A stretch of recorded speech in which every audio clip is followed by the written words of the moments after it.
The day I died, the people of Yuju wept bitterly to see me off. Only my husband of 10 years did not shed a single tear. In Yuju custom, when burying someone you place a couple's token in the coffin so the bond can carry into the next life. My spirit hovered in midair as I watched him stand silent for a long time, then take out the marriage contract he had written and, with care, seal away an oiled paper umbrella, instructing the servants that it was to be buried with him when he died 100 years later. Only then did I realize, the 10 years of being husband and wife had been a match the emperor granted by chance, a repayment for my freeing him from captivity long ago. In night dreams he always thought of that instant beneath the eaves when he took shelter from the rain and my eldest sister handed him an umbrella, a breathtaking glimpse that stayed with him. When I opened my eyes again, I heard Jiyu Mingyuan arrive. Everyone assumed he had come to thank me for saving his life. But then I heard him say plainly, "I have come to return the umbrella." In the flower hall, my eldest sister and Jiyu Mingyuan's figures were dimly visible behind the screen. I wrapped myself in a cloak and passed by, my feet turned without my meaning to, and yet I happened to run into them. Outside the hall spring sunlight was warm. I had drunk an extra cup of Yuchuan wine at noon and slept drunk in the garden. When I woke the crabapple blossoms had fallen all over me. For a moment I could not tell whether all that had happened in my previous life was but a grand dream. It wasn't until our eyes met, love or hatred aside, 10 years had made me know him too well, that I was certain. Yuezhou's custom truly worked, an oiled paper umbrella tied with a red thread rewound time, giving him a chance to make amends. I cleared my throat lightly and lowered my eyes, avoiding Jiyu Mingyuan's deliberate and inadvertent probing. Eldest sister came up to me. "But your health still hasn't recovered. You shouldn't have indulged your appetite at noon." I smiled and went along with it, saying I wasn't feeling well and preparing to return to my room. When passing by Jiyu Mingyuan's side, he suddenly spoke, "Thanks to the second miss for the rescue. If there's ever anything I can do in the future, just ask," I said softly. Young Master Jiyu stood up for the frontier soldiers and spoke righteously. "I couldn't bear to see an innocent man punished for carrying firewood. You needn't feel indebted, Jiyu." Mingyuan was taken aback. Before he could answer, I had already continued walking, yet I still felt his gaze on me. The maid supporting me ultimately couldn't hold back. "Miss, why didn't you tell young Master Jiyu that you were the one who took pains to manage things while ill?" She seemed somewhat resentful. "He lightly says thanks for saving the Miss's life. Yet for the eldest Mrs. Umbrella he behaves so ceremoniously. Mind your words." I patted her once, neither harshly nor gently, and she swallowed the rest. I knew what she was angry about. In the 16th year of Yongning, General Qi's army was defeated returning to the capital. But the defeat was concealed. Some scholars were displeased and wrote mocking poems. Jiyu Mingyuan and several others were falsely accused and thrown into prison as an example. At that time I was still suffering from a cold and personally wrote to my maternal family to inform them, negotiating on many fronts to pull Jiyu Mingyuan out. I had not then thought of making him repay me. I was a young girl moved by affection, unable to bear seeing the one I cared for suffer. Now that I have been given a second life, I don't need his repayment. In this life, I don't want to have anything to do with Jiyu Mingyuan. Jiyu Mingyuan tried to probe me a few times, but I made excuses to refuse and avoided seeing him. He therefore felt justified in asking my eldest sister out to enjoy the flowers. Father returned to the residence after going out to check the accounts, and before long he called me into his study. He got straight to the point, that Jiyu, you used to be so happy when you saw him. When he was ill you worried and helped him recover. How did you suddenly change? I only said, I don't like him anymore. Father's face darkened at once.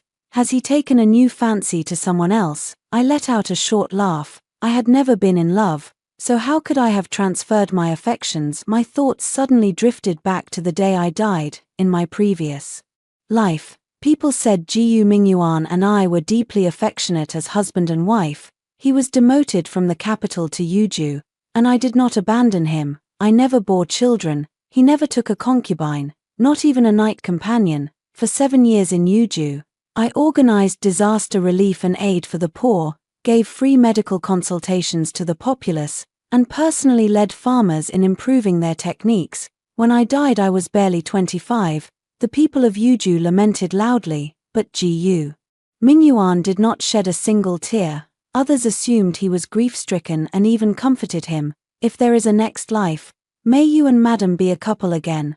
On a night with phoenix trees and rain, my spirit hovered near him as he sat alone for a long time with an oil paper umbrella, and then quietly ordered someone to open my coffin and take out that marriage certificate, that very one he had written by hand when asking for my hand.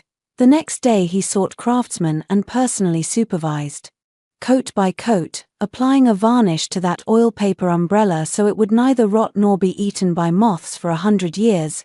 He would not let another's hand do it. The craftsman, also from Yuju, remarked with a rueful smile, "Sir, cherishes it so. Are you preparing to be buried with this umbrella in 100 years? This umbrella must have been a gift from Madam to you." Gu Mingyuan did not answer, merely saying, "It is a gift from my lifelong beloved." It turned out that the day he left the prison coincided with my elder sister's return from outside the city. Those who sought favor with General Qi threatened him slyly. People hiding from the rain under the eaves treated Gu Mingyuan, whose robe was stained and whose body still bore wounds, like a venomous thing. My elder sister could not bear it. She opened an oil paper umbrella through the rain and mist and had someone hand it to him. Adversity will turn to prosperity. Young master, you are someone who dares to speak boldly. In the future when you enter officialdom, you will surely be a blessing to the people. Do not let a moment's hardship damage your spirit. After that, every spring from Jiangnan to Chang'an, from the capital to Yuju, countless rains fell. Yet no spring rain ever fell into his heart like the one in the 16th year of Yongning. At that time I heard that when Gu Mingyuan was freed, his already fragile body became weak again. My elder sister never mentioned that there had once been an umbrella between the two of them. Later, these scholars gained the favor of the current chancellor and were recommended to take the Boyue Hongxi examination. Gu Mingyuan topped the exam and, bearing the emperor's edict, came to request marriage with the Shun family maiden of Jiangnan, the one who had helped him. Everyone in the hall was jubilant. It happened to be my elder sister's homecoming, and she smiled as she appraised Gu Mingyuan. "I told you young master Gu has boundless prospects. I didn't expect you to be so sentimental, but if I ever hear you make Ningguang happy, I will not let you off." Everyone assumed the Shun maiden named in the imperial edict was me, Shun Qingwan, first, because I had saved him, second, because my elder sister had married when he went to take the exam. My elder sister had a childhood friend named Chen Ziheng. The two had long shared their feelings. After Chen Ziheng came of age he came to propose, and my elder sister naturally would not refuse. The various emotions in Gu Mingyuan's eyes finally settled into silence. He spoke each word slowly. "Miss Eldest is right. Second Miss has done me a great kindness. A life-saving debt cannot be repaid, and the emperor's decree cannot be altered. I will of course grant her the position of lawful wife and cherish her all my life." At the time I thought he was solemnly swearing to me and my face flushed. Later I understood he was only persuading himself. If he could not marry the one he truly loved, then anyone would do. In the 16th year of Yongning, my life slipped from bright and vivid to a half-life of a withered heart. It began there. I pulled back my thoughts. My eldest sister, who was supposed to go to the countryside with Gu Mingyuan, walked in from outside the house. She hadn't accepted Gu Mingyuan's invitation at all, but instead smoothed things over. "The world isn't just that young master Gu for men. You're still young, and there was no serious agreement between the two of you. If you don't like him anymore, what's the big deal?" Father defended Gu Mingyuan, saying that the fact he wrote poetry showed his character, and with the emperor opening the imperial examinations and Gu Mingyuan being recommended by the prime minister, his future was boundless. My eldest sister smiled faintly. "How someone behaves outside doesn't mean they act the same at home. Didn't you see that shop owner Li at the silk store? Outside he's attentive and slick, even gives a bowl of hot porridge to any beggar who asks at his door, yet he treats his wife with indifference and coldness, and drove her mad." Father stroked his beard thoughtfully. "True," I said softly. "So what do you think? Is that shop owner Li a good man or a bad man?" My eldest sister pinched the flesh of my cheek. No matter who you marry in the future, remember this: no matter how good he is to others, if he is not good to you, then to you he is a bad man. Never betray your own feelings or wrong yourself because of what he does for others. I was stunned for a moment, then slowly smiled. I kept smiling until I caught my eldest sister's worried gaze and realized I had, without knowing when, been weeping. Father quietly left the room. My eldest sister held me in her arms. 10 years worth of accumulated grievances, from this life and the last, erupted in that moment. I had a dream. I dreamed Jiu Mingyuan married me, but treated me very badly. I couldn't help a choked sniff. Jiu Mingyuan loved the people like his subjects and was deeply devoted to my eldest sister, but the tenderness he showed me was pitifully scarce. When we first married, I thought the 3 letters and 6 betrothal gifts, the vows he spoke with his own mouth, were all sincere. In the early days of marriage, he had just been appointed to office. At the mid-autumn family feast, the carriage returning home happened to meet my eldest sister and Chen Ziheng. Chen Ziheng dismounted first, smiling as he reached out to help my eldest sister down, and the two stood side by side with their little fingers hooked together under their wide sleeves, intimate and affectionate. I felt a bit envious and reached to hold Jiu Mingyuan's sleeve. He drew his sight back from my eldest sister, glanced down. He didn't refuse, but the moment we crossed the threshold, my hand found nothing. Jiu Mingyuan had, without a trace, withdrawn his sleeve and said lightly, "Madam, in public henceforth, do not be so forward." My heart tightened and I felt unbearably embarrassed, but eldest sister and Chen Ziheng. Jiu Mingyuan cast a light glance, his voice somehow colder. "Shall we be like others just because others are?" His cold face seemed to be only my imagination. At the table he was composed and calm again. I could only tell myself that Jiu Mingyuan was simply reserved by nature. The family banquet ended, and my eldest sister drank a few more glasses, showing a girlish coquettishness. She broke the wooden hairpin Chen Ziheng had carved for her and coquettishly demanded he make another. "It's all your fault. If you hadn't insisted on carrying me to pick that flower, the pin wouldn't have fallen." Chen Ziheng looked at her with full adoration, his voice so soft it could drip. All right, it's my fault." The two stood beneath the flowering tree, their glances full of affection. Then they noticed me and Jiu Mingyuan standing a few steps away. My eldest sister blushed a little, then quickly composed herself. "It's only a wooden hairpin." Jiu Mingyuan's trailing words drifted into the wind. Back home he suddenly asked me, "Do you like things like that too?" I was a little surprised, with a hint of secret expectation in my tone. "I do, husband. Will you carve one for me as well?" Jiu Mingyuan said nothing. The room was so quiet it felt unsettling. He finally said, "I've been busy with official affairs lately. Wait until I'm done and we'll talk." I felt a little lost instinctively, but soon became hopeful again. I even had someone look for a good piece of wood and placed it prominently in the study where he would see it as soon as he looked up. But he remained busy, so busy that a candle burned in the study through the night every day, and he didn't spend the night in my room except on the 1st and 15th days of the month. He was busy until my initial hope turned to disappointment, and in the end I gradually forgot about it too, until one day I found that the wood had already been eaten from the inside by worms. When I picked it up, a shower of wood chips fell to the floor. Everyone said I had landed a good marriage. Jiu Mingyuan was faithful, took no concubines, not even a companion, came home every day, and never joined his colleagues in seeking out other women.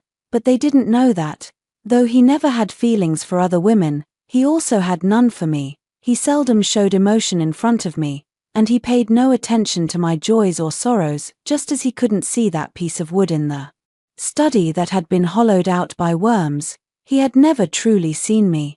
Later I asked again and again, "Why, if you don't love me, why insist on marrying me?" But Jiu Mingyuan's answer was always the same. "Madam, you are overthinking. 10 years of marriage. The only bond between us was that marriage certificate filled with feigned affection." The third time my eldest sister turned down Jiu Mingyuan's invitation, he stopped me when I was out. He looked somewhat knowing. "Shen Qingwan, you have indeed returned." His expression as he looked at me was unexpectedly complex. Heaven gave us a second chance so that we would leave no regrets. I won't hide it from you. From the beginning my heart belonged to Chingy. Once I pass the imperial examinations, I will marry her. I almost laughed out loud. Didn't you already know in the last life that my eldest sister and Chen Ziheng were devoted to each other? Jiyu Mingyuan, however, remained unmoved, even wearing an expression of disapproval. You knew full well that Chen Ziheng would fall ill and die 3 years later. Although Qingyi isn't your blood sister, she treated you so well and corrected the wrongs. Can you bear to watch her leap back into the fire? At that time, after my eldest sister and Chen Ziheng died one after another, I was also greatly shaken. Half a month after I died, he returned to Jiangnan, poured a jug of wine at my eldest sister's grave, and murmured tenderly, if I hadn't settled back then, would I still have a chance to stand by you after your husband's death, to shelter you from wind and rain, if only? His voice gradually dwindled. He had already drunk himself under the table.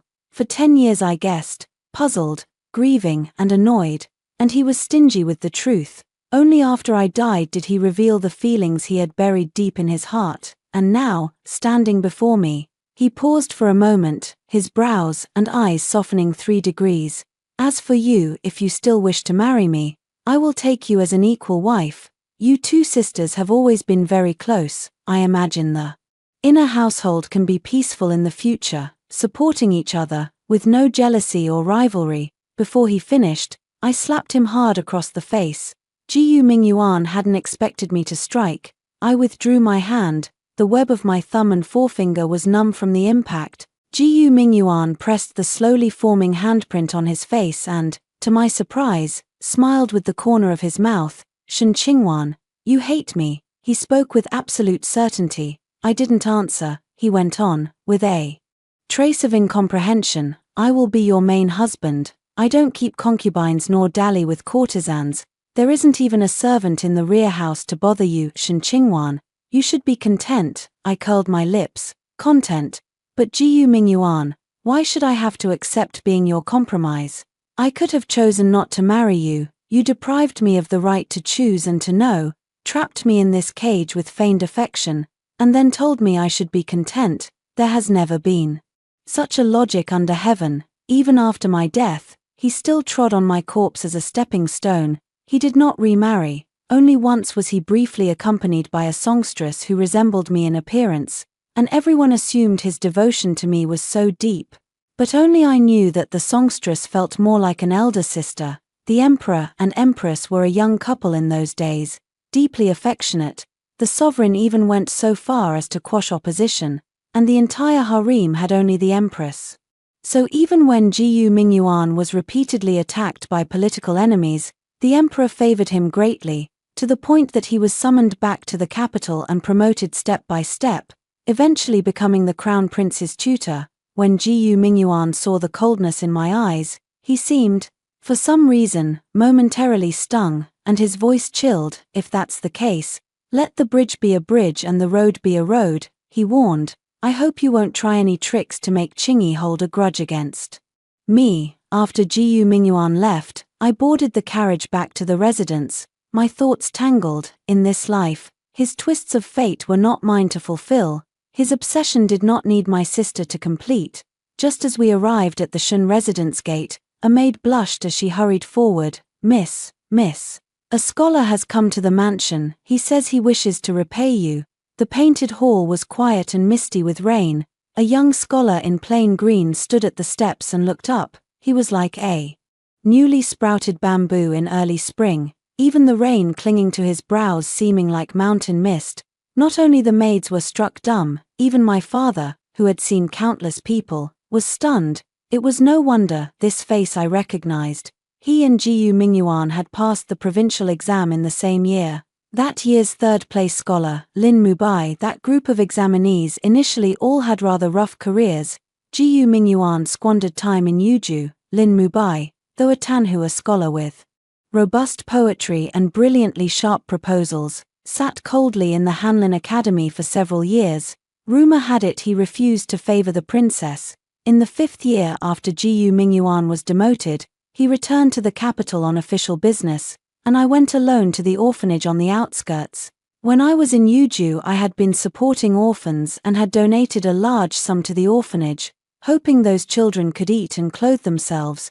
It was there that I met Lin Mubai. There had been days of heavy rain in the outskirts, and the orphanage's buildings had collapsed. He was sent to handle the matter, yet he did not stand aloof. He worked alongside the craftsmen under the sun, his handsome face smeared with dirt. He half-squatted, smiling as a little boy helped him wipe the dirt away with a handkerchief bit by bit. When he looked at me, his eyes seemed to recognize an old acquaintance, but I did not know what connection we could have. Before I left, a little girl called to me and placed a snow-white pear blossom in my palm. Her eyes were sharply clear. She said, "Sister, I give you a piece of spring, don't be unhappy." I followed her gaze to the eaves where Lin Mubai stood quiet and steady, brows composed, clad in a cyan official robe, offering me a slight nod. At that time I had only recently suffered a miscarriage. Besides summoning famed doctors and purchasing many precious medicines for me, Jiyu Mingyuan offered only the consolation, "There will be children again." I had long since come to realize that Jiyu Mingyuan did not love me. He regretted marrying me, but the emperor's decree bound us together, so he treated me coldly and with indifference. After all, blaming others is always easier than blaming oneself. Yet I had not expected him to care so little even for his own flesh and blood. I grew thin by the day, sometimes sitting listlessly, sometimes seizing Jiyu Mingyuan to demand answers. A tangle of resentment clogged my chest. I wanted nothing more than to tear my face off in an argument with him. He remained silent as he watched me wail, silent as he watched me smash things, then waited until I calmed to have me sent back to my chamber. "Madam, if you have time you might go out for a walk. Too much idleness leads to wild thoughts." I heard the maidens whisper, "Poor master." One sighed. Since Madam lost the child, her temper changed. She takes it out on him, and master just lets her be. Exactly. There isn't even a second wife in the inner court. Master only keeps Madam. What else could she be dissatisfied with? Everyone thought I should be content. Everyone thought my hatred and grievance were unreasonable. Even I felt trapped and could not escape. Grieving the loss of my child, my features faded. Even when I tried to hide it, there was an indelible sorrow in my eyes. But at that moment I looked up, pear blossoms drifting down, and I suddenly realized I had been trapped in someone else's mistake, punishing myself for who knows how many springs. After returning to Yuju, I no longer spent all my days confined to the inner quarters. I no longer only gave alms to the poor and weak, but went out to offer free medical treatment to those who couldn't afford care, and from a miscellaneous book I read a method to increase crop yields. The farmers had no way out and dared not try it lightly. So I found a plot of land and personally led people to cultivate it as an experiment. I grew busier and busier, to the point that I seldom paid attention to Jiyu Mingyuan anymore. As for Lin Mubai, apart from that year on the outskirts of the capital beneath the pear tree, we never saw each other again. The Lin Mubai before me explained his intentions. It turned out my maternal relatives had managed to get those implicated and imprisoned released, and Lin Mubai was one of them.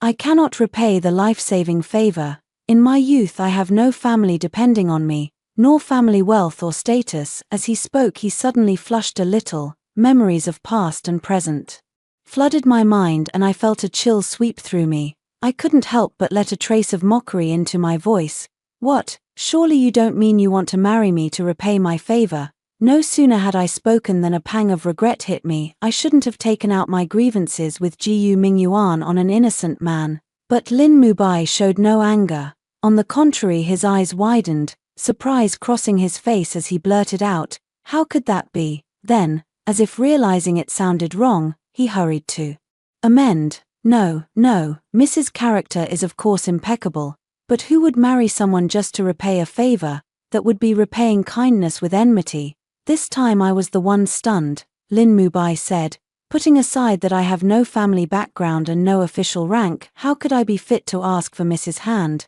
Besides, the world has always been harsh to women. Men commonly have 3 wives and 4 concubines, while women are constrained at every turn. Miss was raised in loving comfort at home, doted on by her father, with no worries about food or clothing.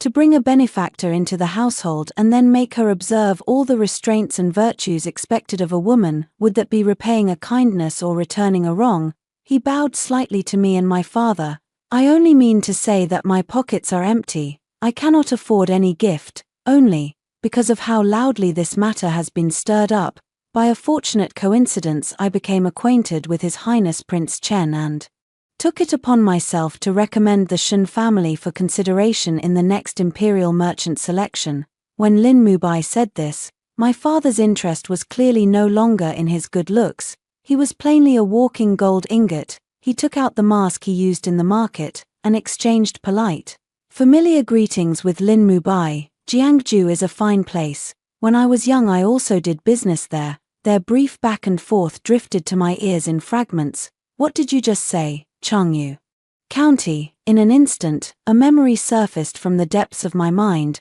and I momentarily forgot the proprieties between men and women, clutching Lin Mubai's sleeve anxiously. You're from Changyu, then do you know how Qingdai grass is cultivated? When Chen Ziheng fell gravely ill, the Chen family sought doctors and remedies everywhere, eventually finding a female physician who only managed to buy some time.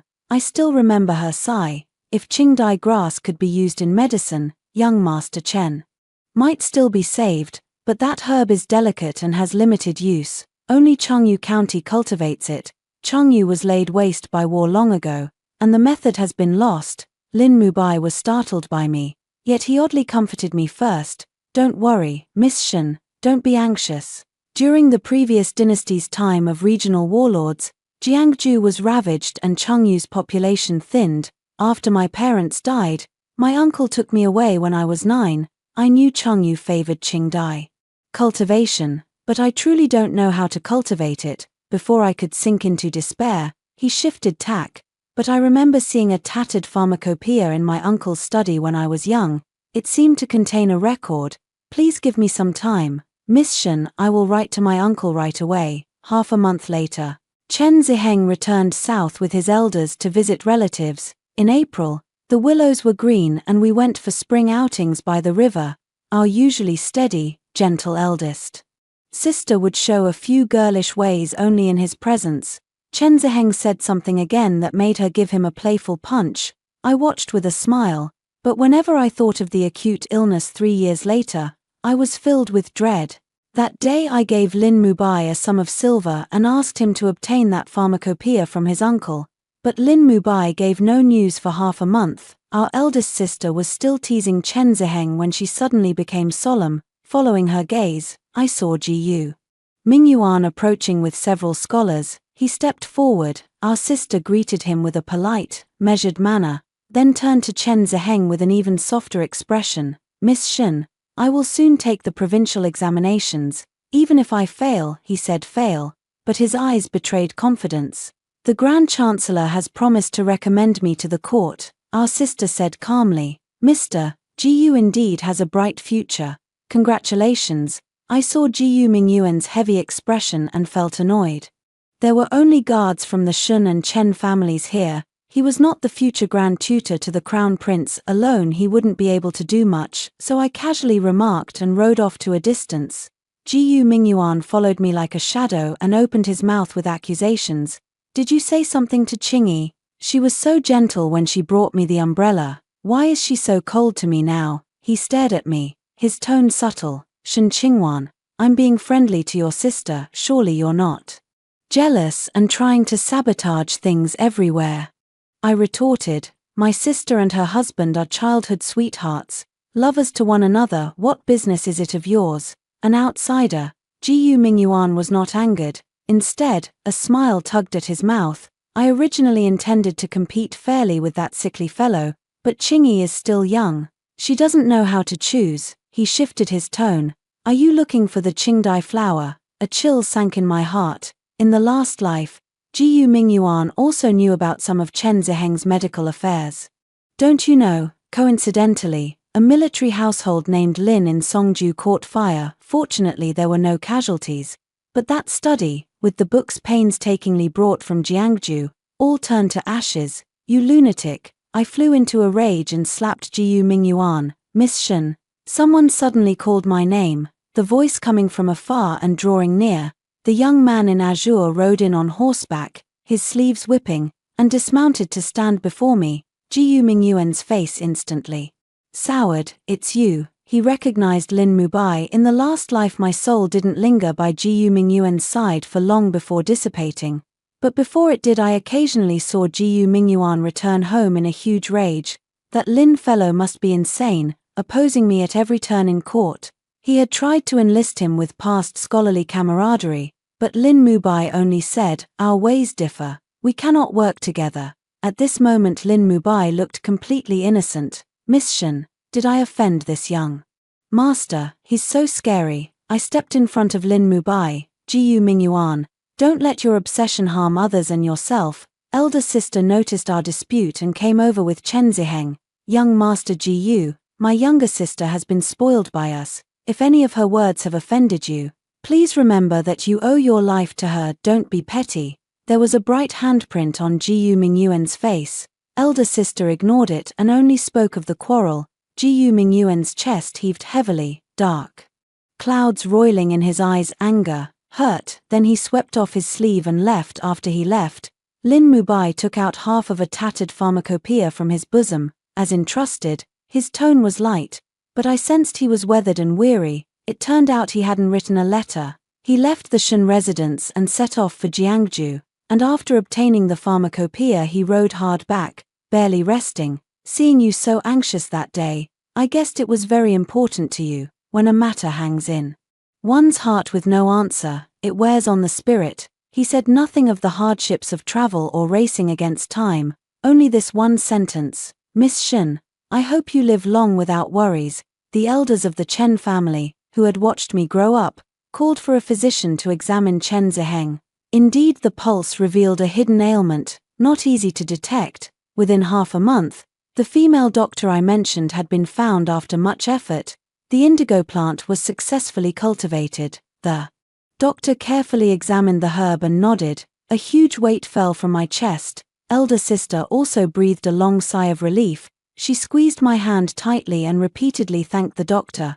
I looked to Lin Mubai at my side. The Chen family, knowing he deserved most of the credit, nearly treated him as an honored guest. "Young Master Lin is truly talented, and so kind-hearted. Is he married?" He seemed a little overwhelmed by such enthusiasm and looked to me as if pleading. As our eyes met, the words "is he married" happened to reach my ears. He suddenly blushed and dropped his gaze, refusing to look at me. I felt inexplicably flustered and turned my eyes away.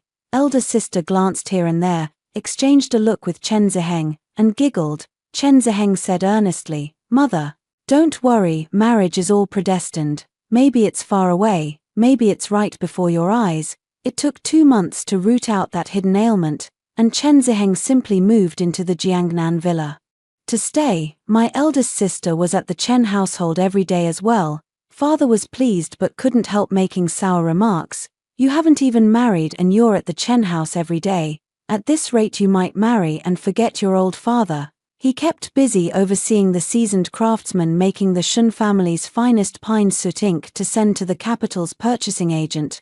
Word there was that, barring any mistakes, next year the Imperial Trade Guild would add one more name. Jiangnan's Shun family. Father grumbled with his mouth but put his full effort into preparing an even more generous dowry for my eldest sister. Because Lin Mubai had acted as matchmaker between them, I often saw him at our residence. Before he left for the capital, he and I helped with matters involving the imperial merchant. To thank him, both the Shun and Chen families gave him generous rewards.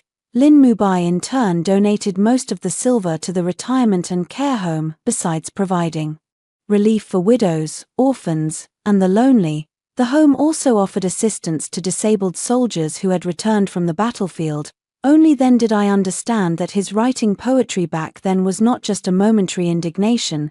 He had long cared for those who had died or suffered for the country. After working for a while, we went up the mountain to burn incense and pray. My eldest sister and Chen Ziheng went into the hall that oversees marriages, while Lin Mubai dutifully helped me stand in a long line in front of the God of Wealth Hall. "I'm a little hungry," Lin Mubai said, though composed and steady before others. He would occasionally act a bit coquettish in front of me.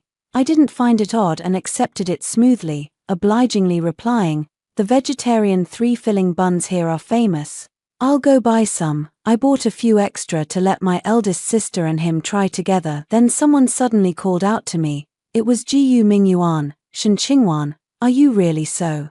Unwilling to see me get what I want, I stopped in my tracks and turned to look at him. I couldn't speak of ghosts and rebirth, so I could only quietly urge my eldest sister to marry sooner.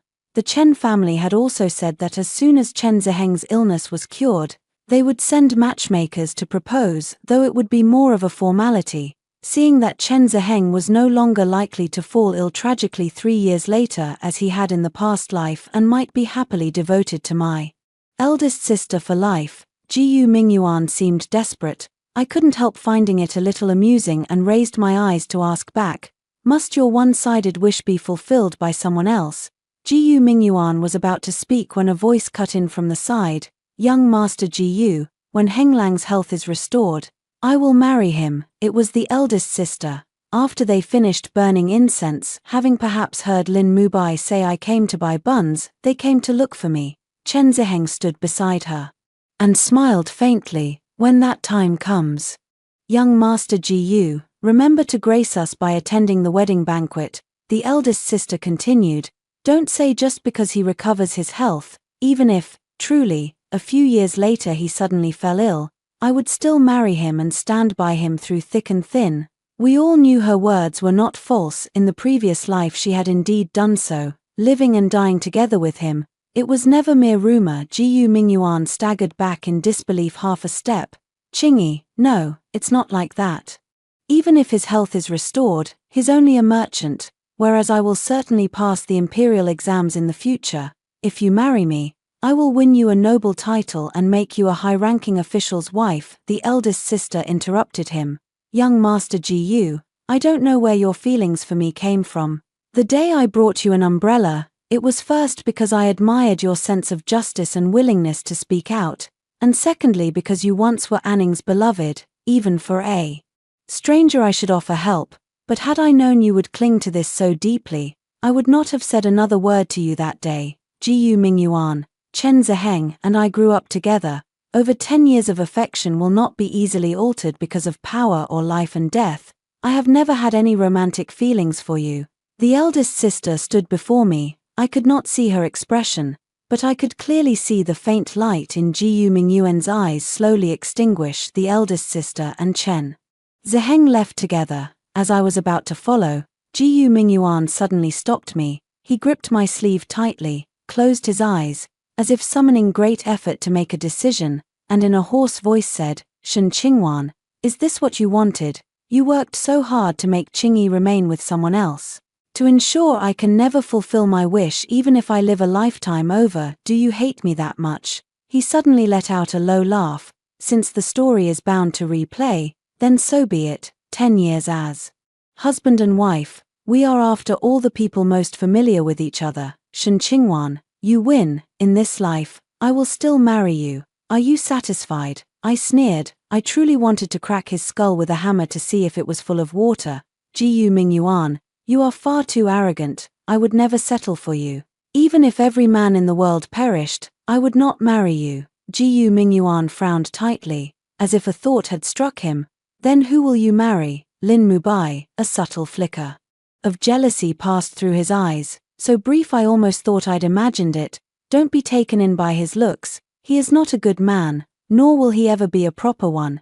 In the previous life he was like a mad dog, chasing and snapping at me in the court. Even, in short, do not joke with your marriage out of a desire for revenge against me." I nearly laughed in anger. Lin Mubai waited a long time for me. When I didn't arrive he came looking for me and saw that Jiyu Mingyuan was entangling me again. So he stepped in front of me. Under Jiyu Mingyuan's gaze, I took hold of Lin Mubai's little finger. Lin Mubai's body trembled, but he didn't pull away. Instead he curled his knuckle and tightened his grip. I looked at Jiyu Mingyuan and said word by word, "Lord Lin and I are lovers. What business is it of yours?" An outsider. Jiyu Mingyuan's chest heaved heavily for a few moments, dark clouds filling his eyes as he stared at our intertwined fingertips. "Good, very good." The repression spread in his eyes, even if you hate me and resent me, we've already become so entangled, Shen Qingwan. His voice was very soft. I suddenly feel that spending another half a life entangled with you wouldn't be a bad thing. After Jiyu Mingyuan left, I hurriedly let go of Lin Mubai's hand. I'm sorry, Lord Lin. I used you as a shield. Jiyu Mingyuan's words made clear he wouldn't let it go easily. Heaven knows if in another life he still can't have his wish. Would he, to take revenge, petition the emperor to marry me and waste my life away? My thoughts shifted. Lord Lin, do any of your friends want to become a husband in my household? Lin Mubai was silent. He was silent for a long moment, then each word popped out. Miss Shen, what kind are you looking for? I counted on my fingers. Good-looking, gentle in temperament. Preferably someone from an impoverished family who would be easy to manage, most importantly, a kind nature. Please help me inquire. There mustn't be any old childhood sweethearts involved. I smiled sheepishly. Family background doesn't matter, my family has money, as long as he's willing to be a son-in-law. Though I had to guard against Jiyu Mingyuan finding a shield first, I couldn't jump lightly into another potential fire. The Shen family is large and prosperous, and now an imperial merchant. Recruiting a poor scholar as a son-in-law would give me the initiative regardless of what happens later. Lin Mubai fell silent for a long time, his eyes showing a kind of grievance I couldn't quite understand. Then, do you think I'm suitable for you? In the clear spring of April, the city was carpeted with fallen blossoms. Outside the mountain temple walls, peach blossoms bloomed in clusters, dazzling and bright. The face and the flowers reflected one another, and Lin Mubai's features somehow seemed even more splendid. He looked at me like that, and asked again. I choked for a moment, but having been married before, I was not going to be coy. If it's you, I can give a dowry of 1,000 taels. 1,000 taels was probably me getting the better end of the bargain. After all, in the previous life Lin Mubai had even had a princess wanting to marry him. What if I fail the exams and remain a poor scholar for life? Wouldn't that be even better? I said earnestly. Everyone knew that for someone as handsome as Lin Mubai, being poor was actually his greatest virtue. A gust of wind blew. He plucked a peach blossom that had landed on his shoulder and gently placed it in my palm. Qingwan, he suddenly called my name, and my heart skipped an ungraceful beat. His tone was full of amusement, and his gaze shone bright as crystal. Then it settled with one word. The day Lin Mubai left for the capital, the sky was clear and boundless. My father said it was a good omen. He had someone ask the prefectural officials to review Lin Mubai's poetry and prose. Those officials said that barring any mistakes, he would surely be among the top 3 on. The day the results were posted, my family and I went to the capital together. Father had specially brought several burly housemen who looked like they might wrestle prospective sons-in-law away from him. My eldest sister and I sat on the second floor of a tea house facing the street, the clamor gradually drawing near. From the crowd came occasional cries of excitement, not for this year's third-place scholar, but for the top scorer who was even more handsome than the third-place finisher, Lin Mubai. In the previous life there had already been rumors that Lin Mubai's talent far surpassed Jiyu Mingyuan's. But his exam paper lacked a name. When the chief examiner read it, he assumed it was his own student's paper and, to avoid suspicion, did not award him first place. This time, taking advantage of my father's influence, I had the foresight to deliver Lin Mubai's paper early to that year's chief examiner. To guard against a repeat of the prior life's outcome, I also submitted copies to several literary heavyweights who had served as chief examiners in recent years during the parade on horseback. Lin Mubai rode a white horse in a red robe at the front, while Jiyu Mingyuan trailed behind with a sullen face. He was this year's runner-up, and no matter how handsome, his expression made him look 3 degrees less attractive. He was ultimately too proud and hadn't taken the rumors from the past life to heart.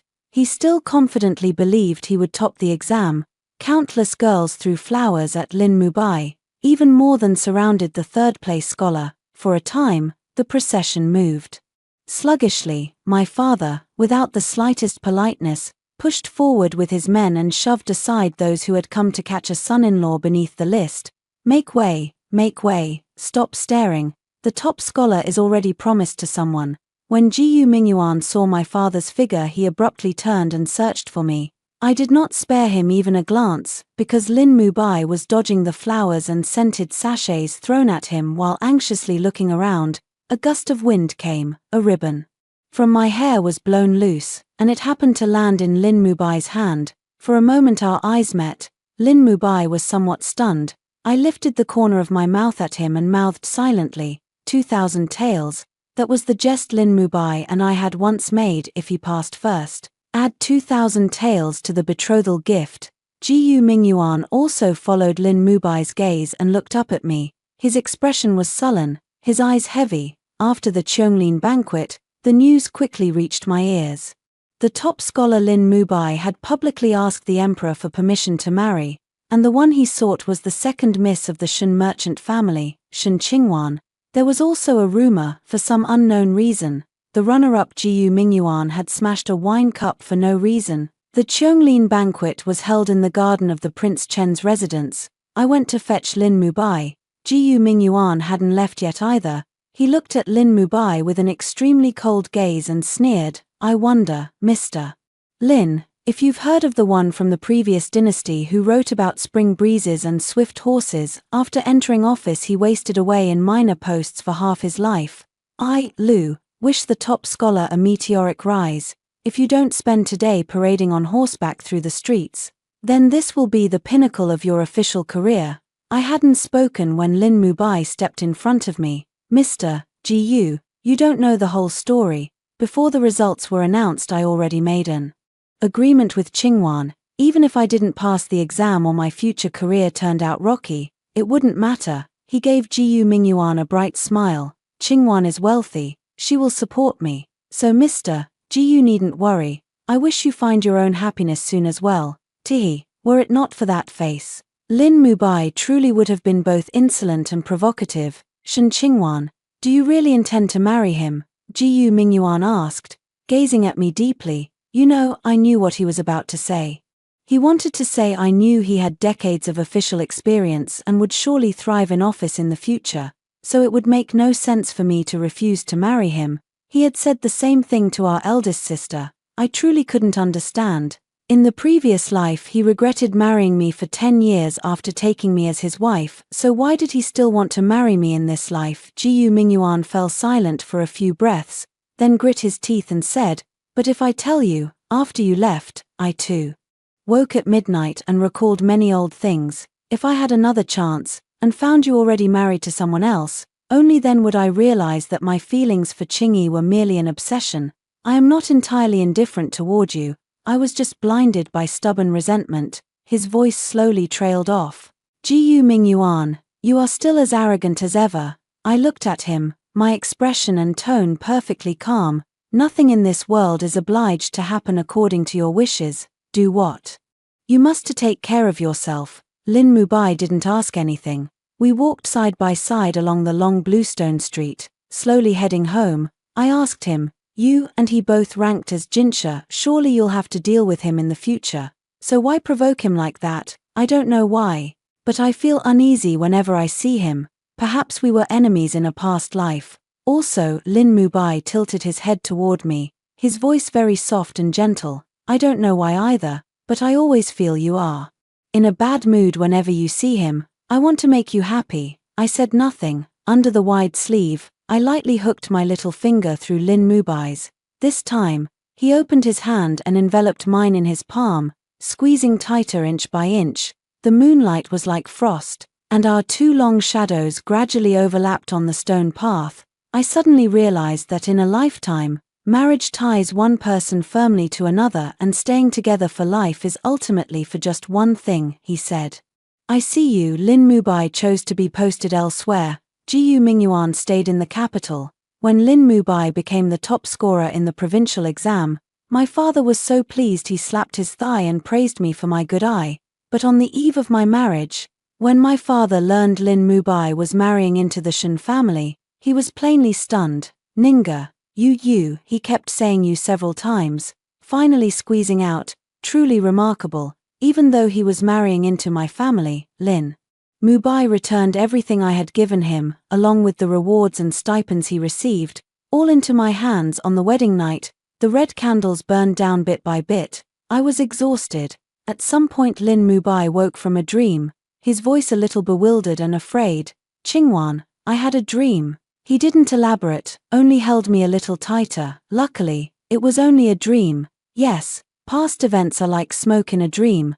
The person before me is the future I must hold on to. The next news of Gu Mingyuan reached me 3 years later. In this life, his official career did not go smoothly. In the last life, after years of struggling in the bureaucracy, he had become a stone rounded off at the edges. For reasons he couldn't explain, he seemed desperate to be promoted, using his memory to maneuver within the court, but the emperor valued his frank devotion. The reborn Gu Mingyuan no longer had that original spirit, and in that state he was no different from other ministers. Moreover, in this life he never had the chance to seek marriage. And I did not marry him. Without me as the stepping stone for his devoted reputation, the emperor naturally did not pay him special attention. We were both reborn, and many people's fates changed accordingly. The events stored in his memory could not possibly unfold exactly as before. Because of factional struggles, there had been an assassination in the previous life, and this time it happened earlier, with a different victim. Unluckily for Gu Mingyuan, he happened to be visiting that household.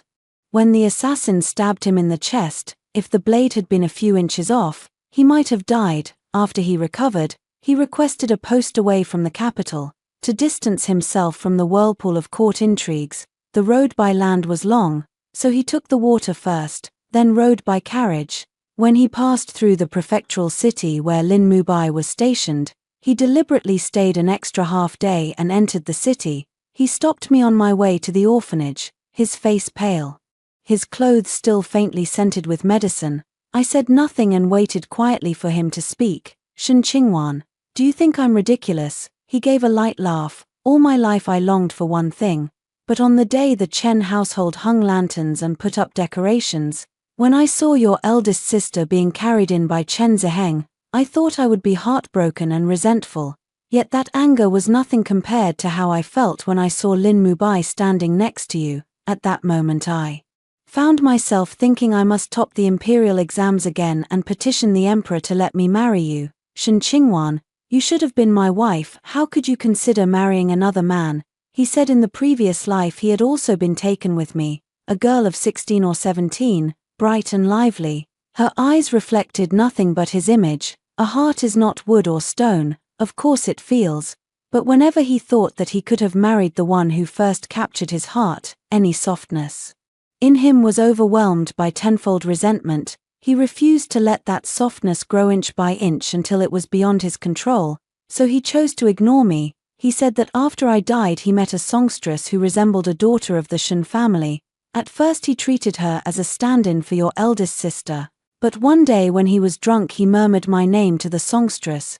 When he sobered up he remembered it and felt a complex, unbearably awkward mix of emotions, and in anger he drove that songstress away. He did not marry someone he did not love, instead he settled for someone adequate, but after tormenting that settled-upon person for half a lifetime and seeing them leave, he realized he had also fallen in love. He couldn't admit it because that was too painful. So even if he lived his life over again, his original intention was only to put everything back on track until other people began to appear at my side, and inch by inch an intricate growth of endless unease, regret, and jealousy sprouted in his heart. He asked that question at the end, if on that first day I had been willing to face my heart and be completely honest with you, would you have forgiven me? I didn't answer. Gu Mingyuan, don't you already know my answer? Gu Mingyuan froze, gave a bitter smile. Right?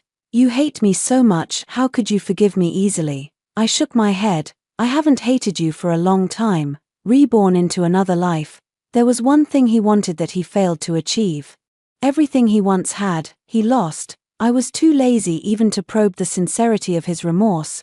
Love and hate were both too heavy, and Gu Mingyuan deserved neither. He seemed to realize it too. His lips moved, but in the end he said nothing more and turned away. I walked back as well. Dusk had fallen and the city's lights began to come on one by one. I suddenly realized it was the Shongyuan festival. After Lin Mubai finished his duty each day, if I went out he would always come pick me up and walk back to the mansion with me. The city grew livelier. Afraid he might not find me, I set off toward the Tseo Institute. As I walked, a feeling stirred in me and I looked up. The east wind overnight scattered flowers like 1,000 trees, lamps dim and soft, 1,000 candles burning bright. He stood in the beautiful night, smiling as he looked at me. Lin Mubai did not remain where he was waiting for me to come over. Instead he walked toward me step by step and reached out his hand. He said, "Go home."